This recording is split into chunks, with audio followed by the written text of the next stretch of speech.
The Precautionary Principle, Used with Precaution, by Azlan Adnan, M.A. There is wisdom in the idea that everything is correct until proven wrong.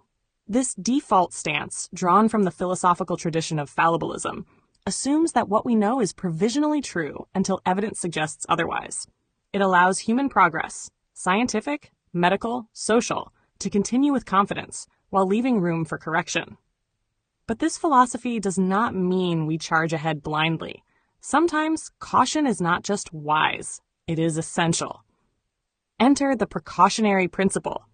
What is the precautionary principle? The precautionary principle is a moral and policy guideline used in situations where there is scientific uncertainty and the stakes are high. It advises that if an action or policy carries a risk of severe or irreversible harm to the public or the environment, in the absence of full scientific certainty, the burden of proof falls on those advocating the action, not those opposing it.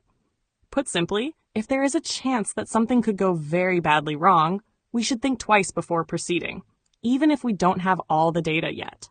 It is the ethical equivalent of better safe than sorry, especially when the consequences could be catastrophic. But when does precaution become paranoia? While well-intentioned, the precautionary principle can backfire if applied without discernment.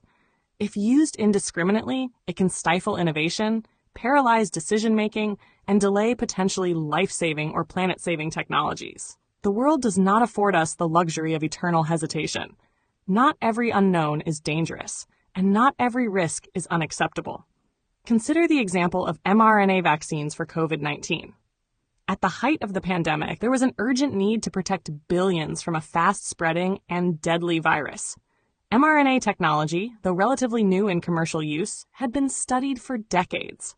Regulatory authorities worldwide conducted accelerated but rigorous testing. Here, applying the precautionary principle too strictly by insisting on many more years of testing could have meant millions more deaths. Prudence required action, not paralysis. Contrast this with the early days of genetically modified, GMO, food. Here, the long-term ecological and health effects were not fully understood, and the benefits were often economic rather than life-saving. Applying the precautionary principle in this context, through labeling laws, regulatory oversight, and targeted bans, was more appropriate. It allowed space for research, dialogue, and adaptation, rather than forcing society to swallow untested changes to its food system. When is precaution prudent? We should exercise the precautionary principle when three conditions converge. First, the potential harm must be significant. Threats to human health, biodiversity, or ecosystems qualify. Second, there must be scientific uncertainty, not merely ignorance, but genuine disagreement or lack of clarity within the scientific community. Third, the consequences of being wrong must be severe or irreversible. Nuclear energy, climate geoengineering, and the release of artificial intelligence into critical decision-making systems are further examples where precaution is warranted. The risks in these domains are existential, and the long-term consequences unknown. Once such technologies are unleashed, rolling them back may be impossible. Like any tool, the precautionary principle should be used judiciously.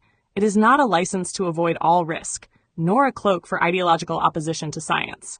Instead, it is a philosophical safety valve, a reminder that in some domains, especially where we don't get a second chance, we must act with care. Progress and caution are not enemies. They are partners in the complex dance of human development.